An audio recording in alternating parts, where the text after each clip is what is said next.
Welcome to Thrive with Asbury Seminary. I'm your host, Wes Wilcox. On today's episode, we are joined by Teddy Ray. Teddy was a pastor for 20 years and 3 years ago changed careers completely and was accepted to Yale Law School. We had him on around that time 3 years ago when he was about to start at Yale. He just graduated this spring, so I wanted to have him back to talk about that transition, what the last 3 years have been like for him and his family. And he shares insights he has gained through this experience and talks about stepping out in faith when the path is not fully known and what he sees as his purpose now. I know y'all are going to enjoy this episode, and I hope you're encouraged in your own walk with God as you hear Teddy's story. So let's listen.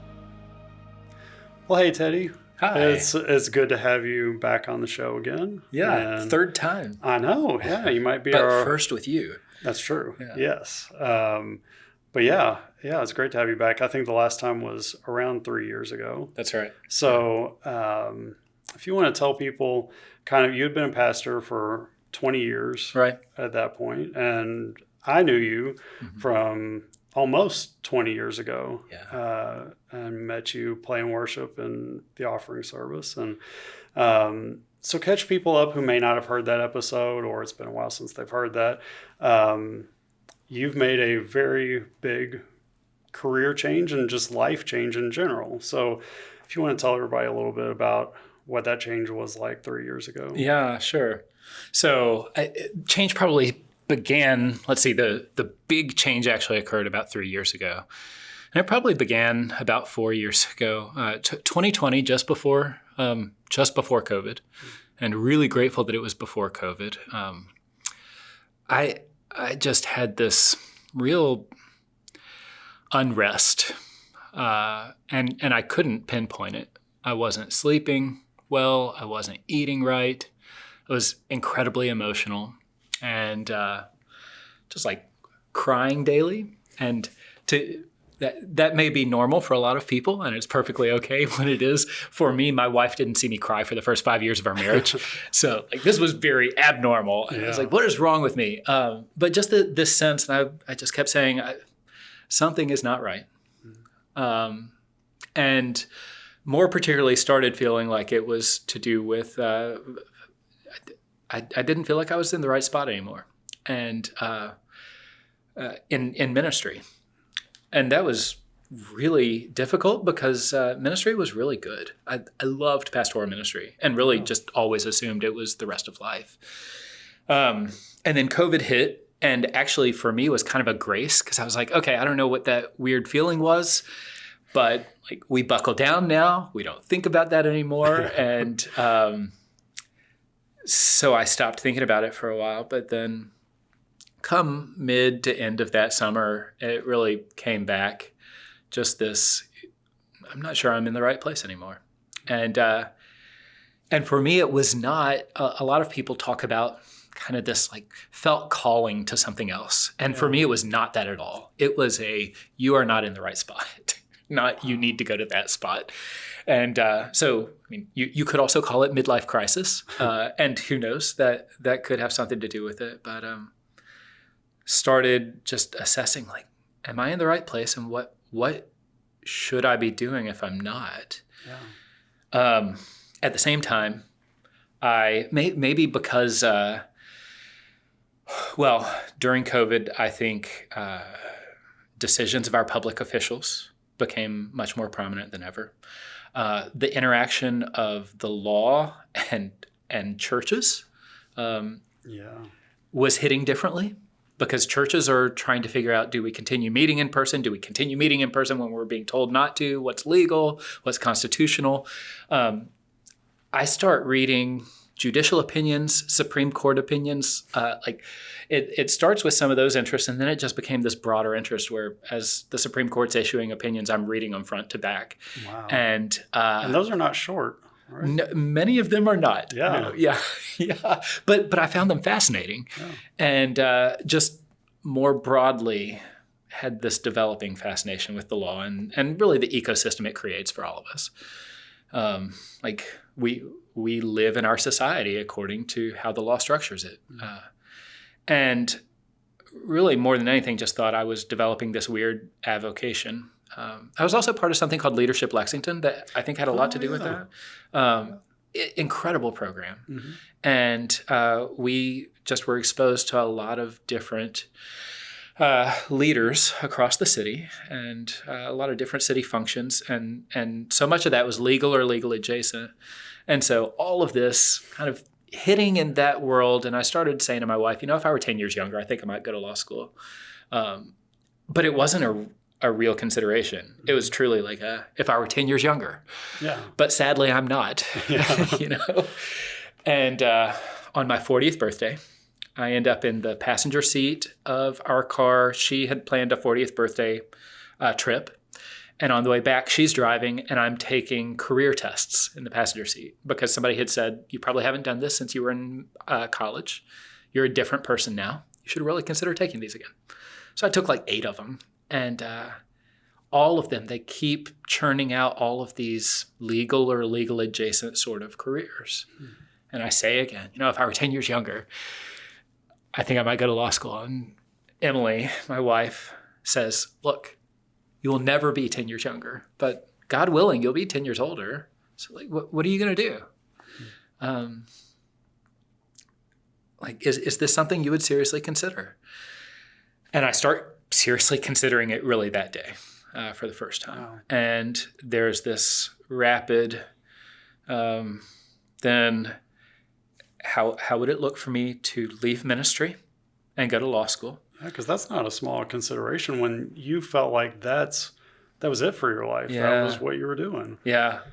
And so I'll say like the law school consideration was still okay, I at least have some trajectory forward, but I would say most of the next discernment process was about leaving ministry, not about going to law school. Okay. And I had about 5 people who I went to, and just intentionally, I kept it to a very small number. For one, because I didn't think it would be healthy or helpful as a pastor for anything to start coming out that I was considering leaving. And also because I think when you start getting a lot of voices, you start picking the ones that you like most rather than the ones that might be the wisest. And so I had just my wife and a few just wise, trusted people in my life. I was going to and saying, help me work through this and think through this in a way that I was saying, I think all of these people, their number one interest is that I do what's right, not that I do something that fits one of their agendas in any way. Yeah. So anyways, I started having those conversations. And a big final part of it, I had called people to this 10-day fast over the coming United Methodist General Conference in 2020 that got canceled. Oh, right, yeah. And when it got canceled, I canceled the fast quite happily. I don't enjoy fasting, but I find it important. And so, and especially during like crisis critical points in life. And this was, honestly, it was probably the biggest decision of my life. Yeah, was leaving ministry, not even the what's next. And so I ended up having a 10-day fast and really spending some extra time talking to people and praying through that, and came away from that nearly certain that it was time. Applied to law schools in January. The intention was to go to UK. Just as I started looking at how things would work, I went to Emily one day and said, hey, if I applied to Yale Law School and by some crazy stroke of fortune got in, do we even consider going? And it was really would you give it a 25% chance? Because I don't want to go through this effort if you told me today, we're definitely not doing that. Yeah. And instead she looks me in the eye and she says, if you get into Yale, we go. Wow. And I was like, whoa, yeah. I'm not ready for that. I'm not ready to make that commitment. Yeah. But it showed how serious she was. And she continued to go ahead and say, look, if this is if this is what you think the trajectory is, possibility, then let's go. Let's do this. And so I applied in late January, got accepted March 12th.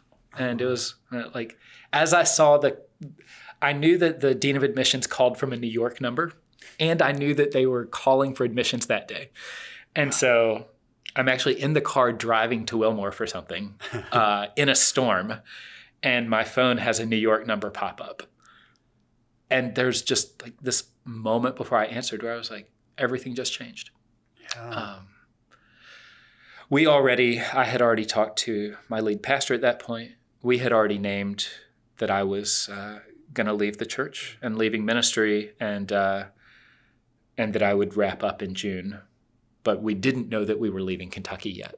And I'm really glad it wasn't a spam call or something, because like, even just in that moment, it was like, here it is. Everything's changed. So, my goodness. Yeah. Wow.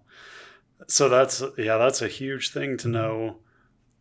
Your time in ministry is done, and then the question of, well, what do I do next? And then to have that be filled with, I'm going to do law school, but I'm going to do it at Yale. Yeah. Which is, I mean, just that alone is a huge thing to be accepted, and the step of faith to say, because you have a family. How many children do you all have? Four children. So this wasn't an easy decision between just you and your wife. It involved your whole family and moving, and your kids going to a different school in another state. And so, I mean, this was a big step of faith. And how do you feel? Because when you've been on before, you've talked about calling, and that was something that was a big part of your first episode, and you and Heidi touched on that in the last one. How did you feel when you thought ministry is my calling, then that's ending? Did you feel like that affected what you thought of as God's calling on your life, or for you was calling greater than the ministry aspect, bigger than what you do, and that this was still a part of your calling? It was just evolving. Yeah, that's a good question. Calling has been this, I feel like I've just wrestled throughout my life with even what it is we mean when we talk about calling, and how we deal with that for ourselves. Ministry for a long time for me didn't feel like certain calling. Like it was I'm doing this because it's good. I've been people have entrusted me with this, and I love having the opportunity. And so until somebody tells me it's not right, I'm going to do it. And that was great and fine. And then there was this period when our family was coming back from Spain in 2014 that it became more than that I was actively looking elsewhere, looking to do other things. And there was this sense, not just like this would be a good thing to do, but it's the only thing to do. Like if I chose differently in that moment, I was really choosing the wrong thing. And that's a different kind of calling, when it's like, it's this or wrong, like there's one right track. And for that moment, it felt like there was one right track. I don't think that we all have to have that. And I don't think any of us always has to have that. And that's not how I would describe my life now. If anything, that's why leaving pastoral ministry was the real challenge, not the going to law school, because it was this real challenge of, do I feel like I'm just not in the right place anymore? But then with that opened many possibilities, to the point that I don't think I would have told you 3 years ago, and I still wouldn't tell you now, it's law school or you're doing the wrong thing with your life. It has not felt like that. It's felt like this is a very good thing to do, and I think that I can honor God well with my life in doing this. But I don't necessarily feel like I'm doing it because it is the thing that I got to do. Does that make sense? Yeah, and that's good to hear that, because sometimes, and as you guys talked in previous episodes, sometimes it does feel like, because for some people, there is a very definite, I'm called to this, this thing. And like you said, there was a time in your life where it was like, it's this or it's wrong. Yeah. But I think that's really healthy for people to hear, that at that point in your life, you felt like there are a range of things that are good, that honor God, Yeah. And this is one of them. And this feels really right. And that's still under the umbrella of God's calling on my life to serve, to, however that plays out. But it can play out through going to law school. Yeah. And I think there's a lot of delight. There's a lot of good in both of those. The one, the downside to this certainty of singular calling is that you feel really constrained to it. Like, oh no, I have to do this one thing, whether I want to or not. But along with that difficulty becomes a lot of good in saying, I know I'm doing what I need to do right now. Right. The other, I think there's a lot of delight in saying, God has made me a certain person with gifts, talents, and interests, and has kind of just set before me this, now, what do you want to do with it? Yeah. Because a lot of it can be good.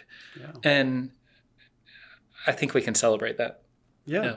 And I think that is good to celebrate, and good for people to hear that as well. So let's talk about going to Yale, because I am fascinated by your journey, and have been looking forward to this. So, you move your whole family. Tell me, for law school, because I don't know, were you the oldest person in your class? Yes. Okay. I was. There were a few other people who were not far. Actually, there was a person older than me in the class that graduated a year before, and there's a person older than me who will graduate next year. Okay. So I wasn't the oldest person in the whole school at any point, which was, I guess, kind of nice. Yeah. And there were a few others around my age, but it surprised me coming from ministry world, where I watched a lot of people go into ministry second career. Yeah. And particularly, even I feel like I saw a lot of people go from legal world into ministry second career. So I was like, oh, this is a thing people do. Mm-hmm. But I've come to think maybe it's something more people do in ministry than in some other spaces. Oh, okay. And so legal world, it's much more rare. I would guess 90% of my class started in their 20s. There's a chance that, I'd guess around 90% started in their 20s. So, yeah. So what was it like finding community, coming into a place where there was a significant age gap, experience gap?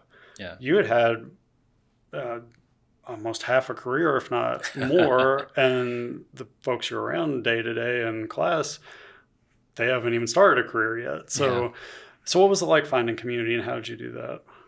Well, so we have a few communities that are kind of distinct in Connecticut. One obviously being the law school, and within the law school, I think there were a few things to my advantage.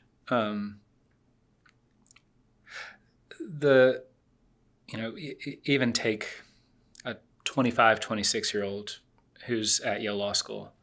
There are some who are just so already incredibly mature, have done quite a few interesting, significant things in their short lives. And so because of that, relating as nearly peers, or peers in the classroom sense, certainly, was maybe easier than it might be in some other places. I think it required some humility just to recognize, like, in some ways, if you want to talk about raising children, I probably know a whole lot more than almost all of these people do. If you want to talk about the law, I know as much or probably less than most of them. So it took some humility to look around and say, these people are a lot younger than I am, but they know every bit as much or more in most of the things we're actually talking about, and are just so incredibly gifted that I'll watch them just take off and fly, and it'll be fun to get to be a part of that. So I think I received a lot of it just as what a gift to get to be a part of their lives through part of this. Was there any intimidation in stepping back into the classroom and being in a different field than theology and things that you had previously been so used to. Was it intimidating? Yeah, it was. Yeah. It was actually. I wish if I could go back to me 3 years ago. I think one of the things that I would give for me 3 years ago is like, don't get yourself too worked up about all of this. But I felt a number of things. The majority of the Yale Law students come from some Ivy League background. They've been in school recently. They're brilliant people, incredibly intelligent people.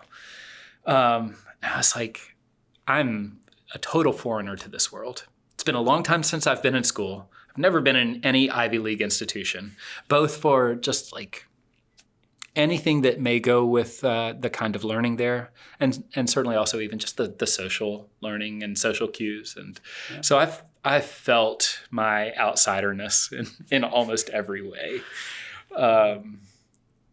And I think that produced, it gave me just a realistic dose of humility coming in. There was no like, oh, I'll show these kids, and gave me more of like, I want to show that the old guy coming from state school, coming from the pastorate, can compete with these kids. So like, it gave me a little bit of fire. Yeah.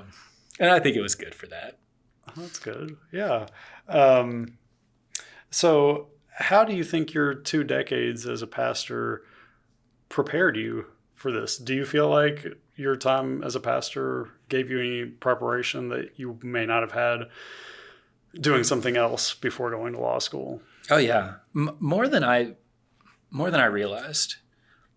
And so I'm going to say this on the side. When I announced that I was leaving 3 years ago, I had several pastors come to me, and they wanted to talk to me about possible career transitions. And I was kind of hesitant about that because I was like, I don't want to be the gateway for like all these pastors leaving ministry. Like, if you really need to, and you should, and maybe you should have a few years ago, then I want to help support you through that. But I don't want this to become just a like, oh, well, maybe I should consider leaving, because I believe it's as important a job as there is, and hope to see a lot of people come into it and stick with it. The reason I say all that is a lot of them, one of their concerns was like, I have no marketable skills. All I've done is be a pastor. How could I do anything else? And I said to them then, your life experience has a lot of value. And I would say that even more now. So this that applies universally. I think being a pastor, you spend a lot of time with people, in difficult moments, a lot of time with people in intimate moments, and learning how to interact well with people, and especially in some of those times. I think that's just an incredibly valuable life skill and a great privilege that as a pastor you get to count that as part of your job. It's also not unique to the pastorate. There are so many different areas where you've got to learn how to interact with someone well, appropriately, tenderly. And I certainly, when I was in my early 20s, I don't think I was very good at that. I think being in the pastorate taught me some of that. I'm sure. And so even like when you look at the legal profession, you're interacting with people who usually, if you've come to a lawyer because of litigation, this is not a high point in your life. Yeah. You're going through some sort of crisis. And I was actually talking to someone recently who, in a criminal and civil defense, he was saying, my lawyer always talks to me about all the legal stuff. And he said, but he's never once just asked me how I'm doing. He was like, this is awful. Like, this is the low point of my life. Yeah. And this is the person I'm most counting on, and he's never asked me how I'm doing. So I think there is just a bit of a bedside manner. I don't know what the right terminology should be for lawyers with that, but that's learned and applicable. Oh, yeah. The other is, so with the law, we spend a lot of time reading statutes or reading the Constitution and saying, what is the meaning of these words? Which Yeah. Sounds quite similar to what any pastor or theologian is doing on a regular basis. Yeah. And even so, during a statutory interpretation class, I found myself pulling a bunch of my biblical interpretation texts off the shelf and saying, okay, this sounds really similar to this. I want to identify where they sound similar and where they sound different, and whether they should sound different in those moments.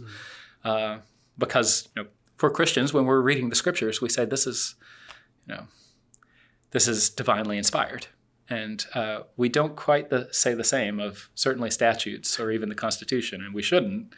But and so that impacts interpretation. But ultimately, you have to be a good reader of a text and then identify how do I find meaning or understand meaning in a text. So yeah, that's interesting. I never would have thought of that particular crossover. Yeah, but yeah. So what were some? I'm sure going in, you knew there would be a lot of challenges of different kinds going into law school.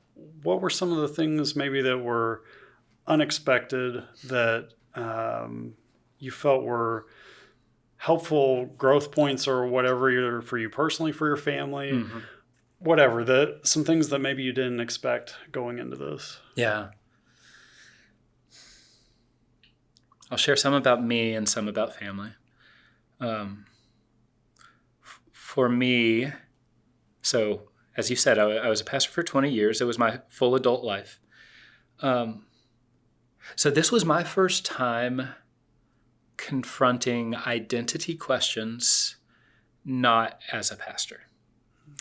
And that, I don't know, I think some people might talk about letting your role as a pastor name your identity, that shouldn't have too much overlap. I don't know how avoidable that is or even how necessary or good it is. I think what we do speaks quite a bit about who we are, about our identity. But to be immersed in an atmosphere with a lot of very high achieving and high aspiring people, there are a lot of questions of identity that come with, so what are you really doing with your life? And what are you cut out to do? And does your success in this next thing, how close does that come to speaking to you of your identity? Yeah. And I think in some of those environments, there's something very positive in that it pushes you, it challenges you to work harder and to, I hope in some good ways, aspire higher. But it can also really mess with your psyche. I watch a lot of people, especially, so if someone comes to Yale Law School at 24, the fact that they've gotten in probably suggests that they haven't taken a lot of losses in life. And they continue to aspire pretty high. And that means almost everyone starts to take some losses there because they're aiming really high. And so they take some losses, and it's hard to deal with those when you're not used to it. Yeah. And so when I talk about pastoral identity and this, I think recognizing that how vital it is for me to continue to have my identity primarily spoken by the church, primarily spoken through scriptures and through God, because there are a whole lot of other identity messages that I think can become toxic for us. Just either telling us of our own greatness when that's not a particularly helpful message, or telling us, on the other hand, of our own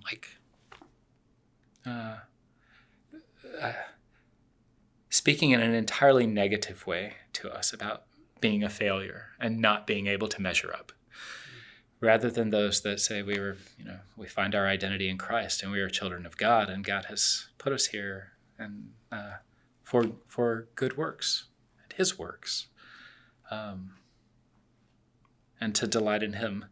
So I recognized more and more over the last 3 years how vital it was for me to fight not to miss Sunday morning worship, or actually for us Sunday afternoon worship, for me to not miss Yale Law Christian Fellowship, for me to not miss my my home group at the church, because those were three spaces in my life that constantly spoke, I think, true identity, and didn't speak some of those other toxic ones that even when people are well-meaning can come pretty frequently. Yeah. Does that make sense? Oh, it definitely does. And you do have a unique perspective on that, and probably among the students that you were around, because like you were saying, kids coming in 24, 25, whatever, who haven't taken many losses and things.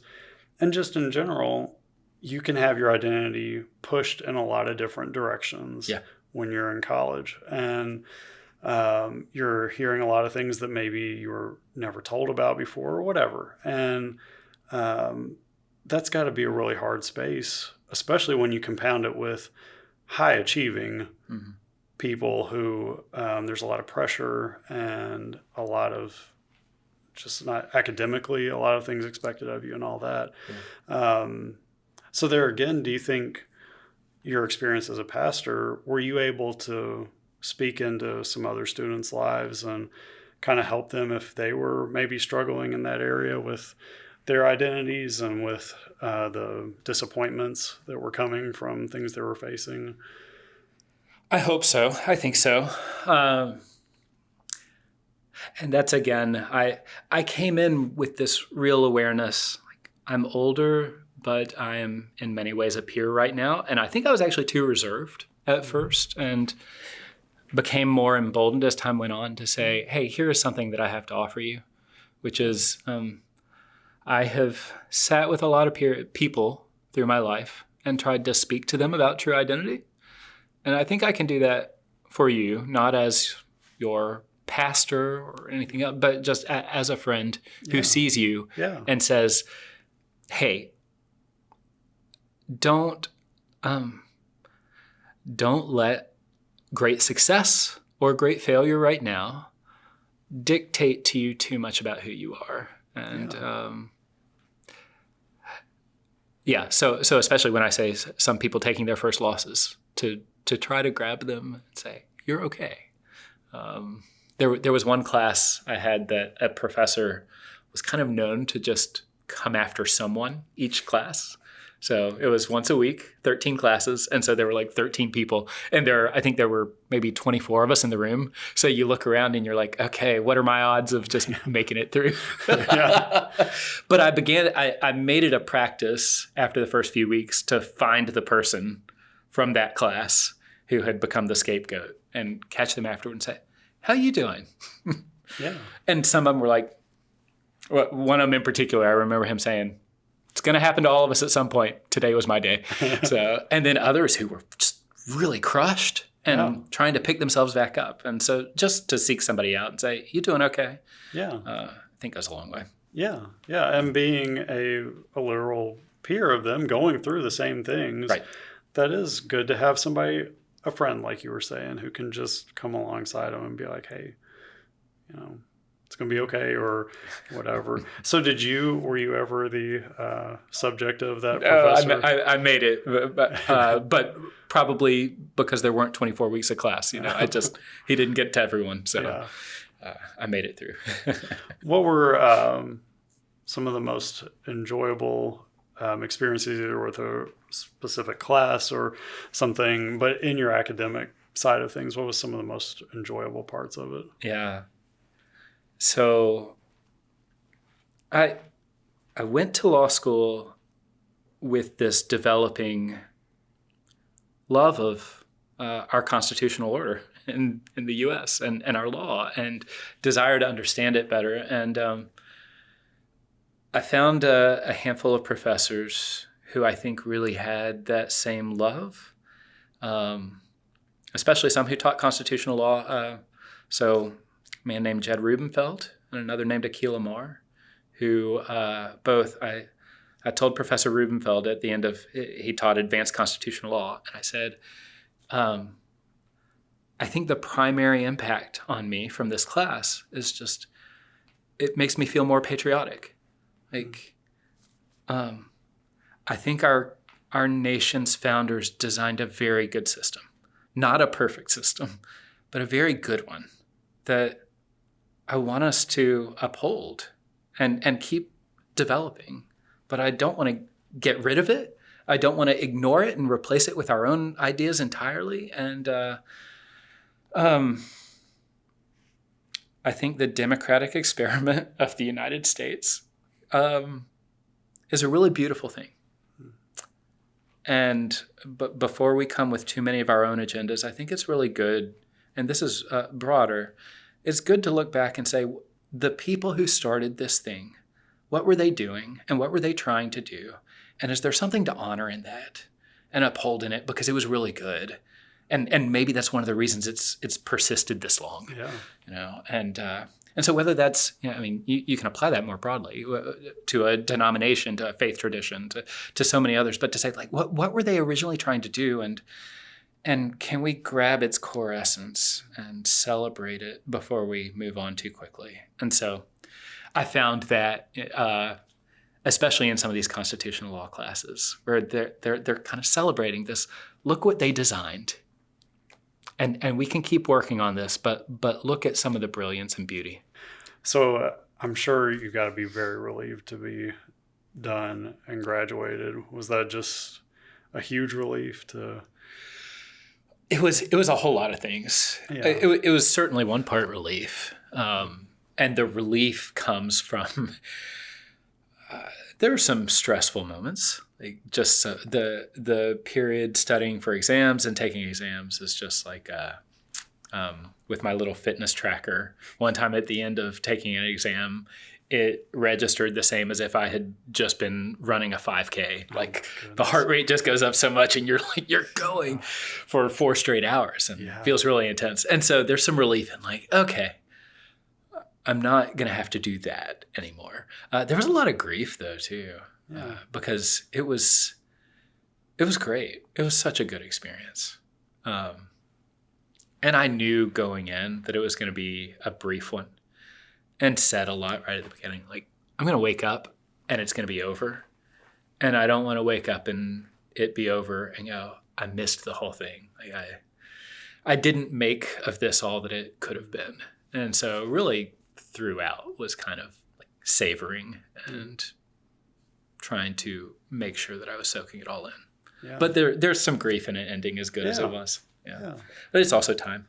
It's time to contribute something more to society than studying for exams and writing papers for classes. So does that make sense? Yeah. That's very cool. Yeah. Okay. To get away from the academics a little bit, with your family, you've uprooted, gone to Connecticut. It's a totally different thing.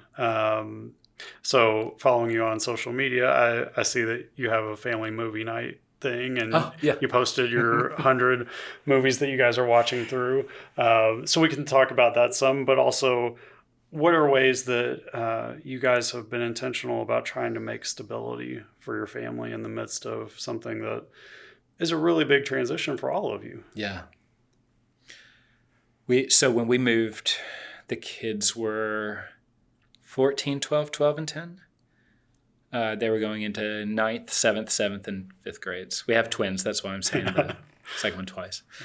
And so, we started having the conversation with the kids before almost anyone else about the possibility of this move, long before it was a certainty. And just acknowledging this, we know this is tough. And it ultimately, it was a family discussion. It was my and Emily's decision. And the kids, had they gotten to just say, here's what I prefer, we would have absolutely stayed. Emily and I decided to make the move because we said, ultimately, we think this can be good for them. Hard as it will certainly be. And I talked to a lot of people who moved when they were teenagers and just asked a lot of, like, how did this work for you? Help me understand. And one of the things that several people said is just try really hard not to move them in high school. And with ours all spaced 2 years apart, that meant like when we moved was really the last open opportunity for 8 years. 'Cause somebody's going to be going into their junior or senior year of high school and a year after that. So part of the stability was saying to them, once we're here, we are here. We give you veto power. It is now your decision.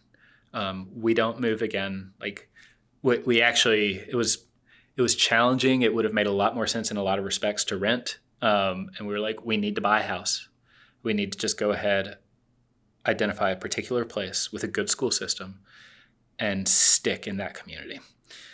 And once we've named that, we tell the kids, if you're living in our house and you veto a move, the move is vetoed. We don't move until everyone here wants to or is open to it. So that was a piece of just like for them thinking forward stability. Mm-hmm. And right at first, I think most of them thought they'd still choose to come back. But by the end of the first year, at least 3, it was only our youngest who's still kind of like, I don't know what I'll want. But the oldest 3 are like, yeah, I want to graduate here. Wow. This is where my best friends are. It's the place where I have stability and community. Finding a church was incredibly important. And number one factor with church, we just said, like, this is you all. Youth group is going to lead the way. Like, unless something really crazy is happening that we just can't stomach, like, you all lead the way in this. Huh. And so we tried to give them a lot of the lead once we arrived. Yeah. And so we got there on a Saturday. Our moving trucks weren't there. We had like almost no clothes. And so on Sunday, we find this church that's meeting in the afternoons, casual, outdoors. We were like, this sounds perfect for us.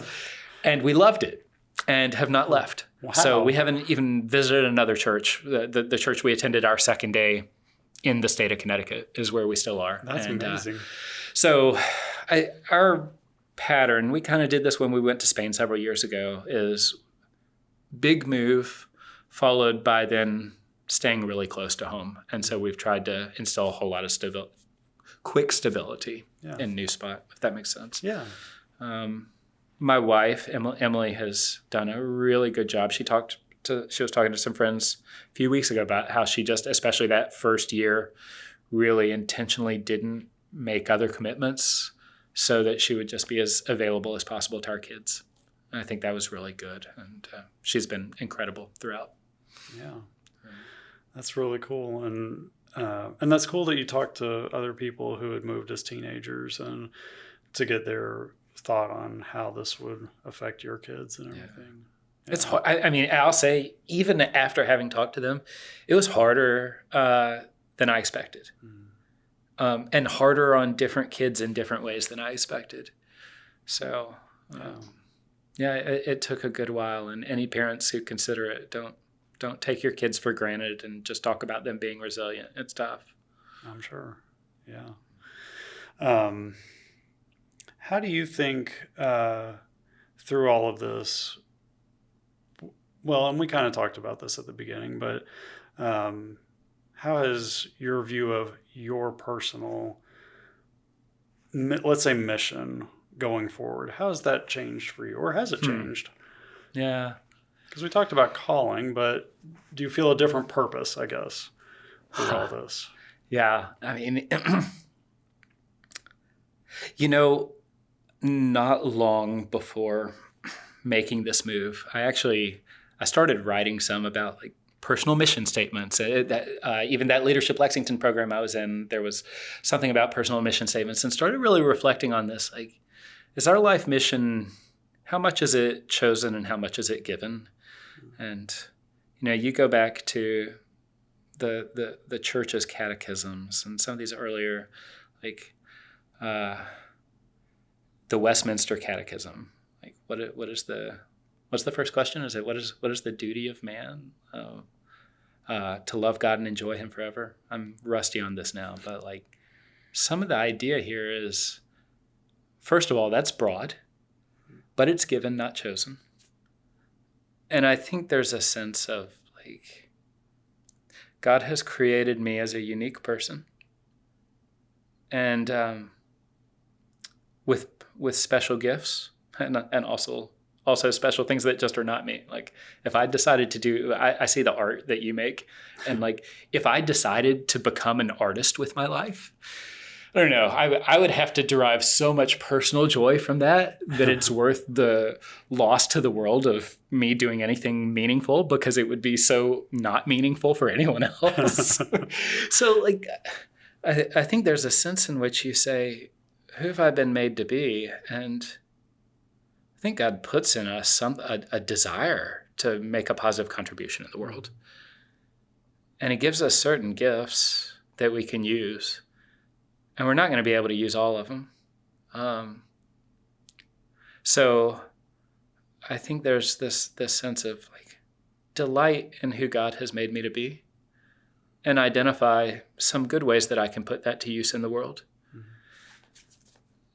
And if I get a really clear sense that what I'm doing isn't it, or that I absolutely must do some particular thing, then do it. And otherwise, delight in the good and recognize what good you can do, and let that be that. Yeah. Without, I don't know, too much anxious second and third guessing. Which is very easy to do sometimes for some people. Yeah. Which, which distracts from that duty of delight, right? Mm-hmm. If you're just constantly agonizing over like, what am I meant to be and do? Yeah. So, what's next for you? So, very oddly, I'm clerking for 2 judges who are back in Kentucky, mostly from Connecticut.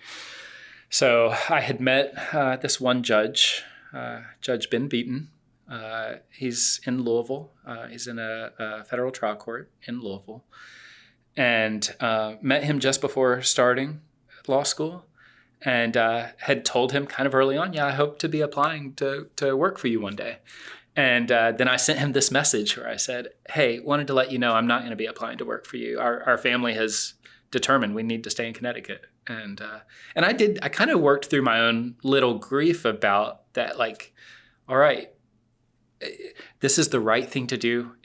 This is the right time to name stability for the kids as number one, but it also is going to really limit my opportunities. And that's a shame, but it's the right move. And then he calls about a week later and he said, hey, I want to propose something to you. I think we can make this work. And talked through what it would be like for me to travel back to Kentucky about 6 to 8 weeks of the year and still work for him. So I'm going to do that. And then connected with another judge who, this is even stranger, he keeps his chambers also just outside of Louisville, but he's actually a D.C. Circuit judge. And so Justin Walker is his name. And so I'll clerk for him for a year. And that's the next 2 years. Okay. And then after that, we'll see. It's kind of wild to me how far in advance you know. So I guess I know what I'm doing until July or August of 2026 right now, which feels really far. Yeah. So what does the term clerking for a judge, what does that mean? Because I don't really know. It's a great question. Yeah. So first off, it probably can mean a lot of different things depending on which judge you're working for. The most standard general thing, so at a trial level, it means that you're helping the judge with some of the trial work. And so that'll be a key thing when I'm traveling here for the next year, will be to be here for some trials and to help with those. Just managing different aspects of the trial. And then you're also frequently doing legal research and legal writing for the judges. A lot of times, like when you see a judicial opinion, the first draft of that started with a clerk or with a group of clerks. And then the judge is obviously heavily involved and probably involved, in the research stage and again in the writing stage and obviously on the final writing and sign-off stage. But the clerks have been working on that in the background throughout. And so that'll be a lot of it. It's considered a really valuable opportunity for anyone who wants to go into litigation in any form afterward, just to see some of that process from behind the scenes. And ultimately, I'd love, Yeah. If you told me that I could end up working back here in the Kentucky Attorney General's office, I'd be thrilled with that. If you told me that I could end up working in a U.S. Attorney's office, I'd be really excited about that. Or possibly in academia. And for any of those sorts of longer-term trajectories, this is a really helpful next step. Well, cool. So. Well, that's awesome. Well, we will ask you the final question that this will be your third time getting this question. Oh, no. But we'll see how consistent I am. Now in life, what is helping you thrive? Oh, wow.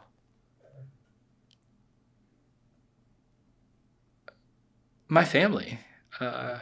My family is helping me thrive. I don't think I've ever been as thankful as I am now for both my nuclear family and my extended family. I think you recognize more when you're away. So just seeing parents and siblings and in-laws when we see them less often, just how valuable this community of support is. Yeah.